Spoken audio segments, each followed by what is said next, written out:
আমাদের এই এখানে 350 প্লাস আমাদের পণ্য, এটা বিভিন্ন কারাগার 40টা কারাগার প্লাস আমাদের এই পণ্যগুলো আমরা এখন হাতে পেয়েছি।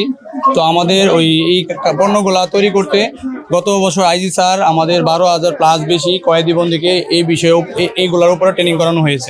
আলহামদুলিল্লাহ অনেক অনেক চাহিদা, আপনারা দেখতেই পাচ্ছেন প্রচুর চাহিদা। কাস্টমার আমাদের বেতের মোড়া, সিংহাসন মোড়া আছে, আপনার নাটোর এই যে আপনার ওই দেখা গেছে এখানে আছে আপনার নাটোরের ফুড কভারগুলো আছে, সব জিনিস আমাদের চাহিদা। কারণ এটা তো বাংলাদেশে অন্য কোনো স্টল বা অন্য কোনো দোকান বা অন্য কোনো বাজার বা কোনো এখানে কোনো জায়গায় পাওয়া যায় না। বছরে একবারে আমরা আসি, আমাদের কাছে এর চাহিদা সবসময় বেশি।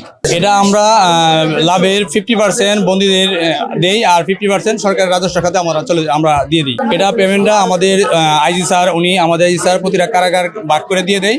আর সরকার রাজস্ব খাতে আমাদের সব বাণিজ্য মেলার পরে সবকিছু হিসাব কিতাব হয়, কোন কারাগার থেকে আমরা কতগুলো আনছি এবং কোন কারাগারের প্রোডাক্টগুলো কতগুলো বিক্রি হয়েছে।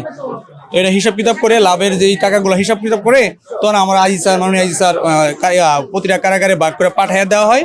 আর বাকিটা যেই 50% থাকে এই 50% সরকারের রাজস্ব খাতে জমা দিয়ে দেওয়া হয়।